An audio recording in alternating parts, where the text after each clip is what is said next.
the spiritual life, or whatever you want to call it, is to be able to have intention and act simultaneous.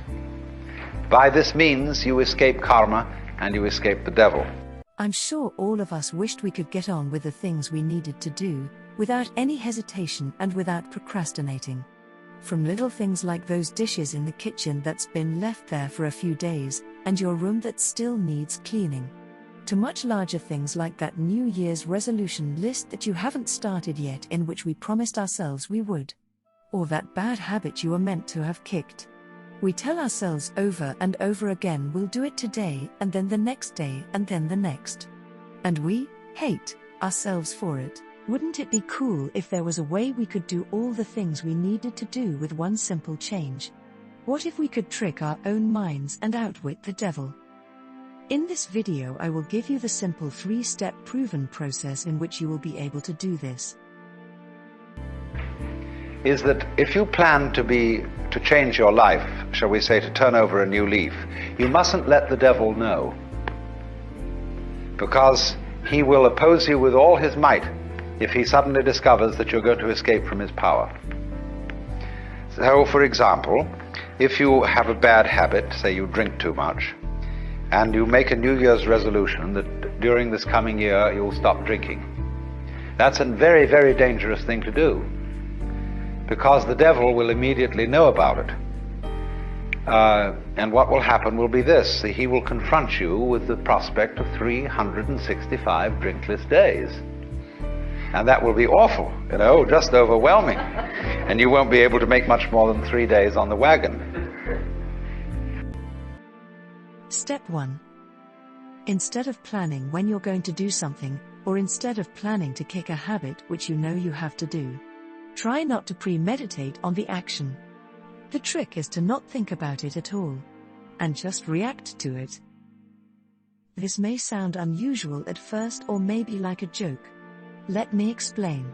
The problem is, if you think about something you need to do and dwell on it for too long, your mind or the devil will most likely talk you out of it, or make up a bunch of excuses for you not to do it. To the point where it feels like he's being paid to do so. If you already consciously know what you have to do, that means there is no more thinking that has to be done. There is only action.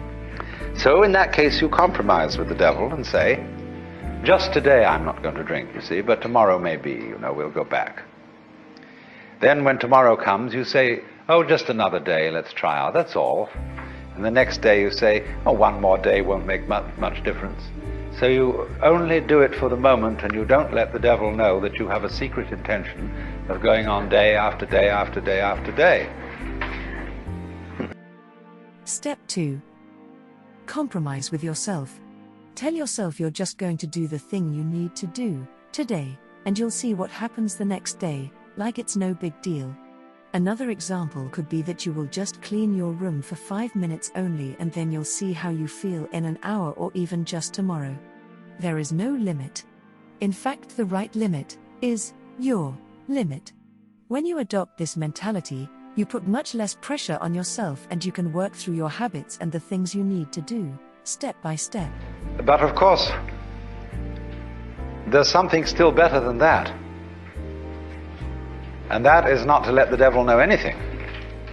And that means, of course, not to let yourself know. One of the many meanings of that saying, let not your left hand know what your right hand doeth, is just this. And that was why in Zen discipline, a great deal of it centers around acting without premeditation. As those of you know who read Herrigel's book, Zen in the Art of Archery, it was necessary to release the bowstring without first saying, now. There's a wonderful story you may also have read by a German writer, von Kleist, about a boxing match with a bear. The man can never defeat this bear because the bear always knows his plans in advance and is ready to deal with any situation. The only way to get through to the bear would be to hit the bear without having first intended to do so. That would catch him. Step 3. When you have came up with a plan of compromise to work for you, try applying those same actions to other habits and things you need to get done. In other words, do not let your mind or the devil know your plans of action at any time. It will of course take some time, but push through it. I guarantee if you follow this 3-step process, you will not only be able to get more things done and potentially achieve great things, but it will also help your self-esteem, and you will feel proud of yourself.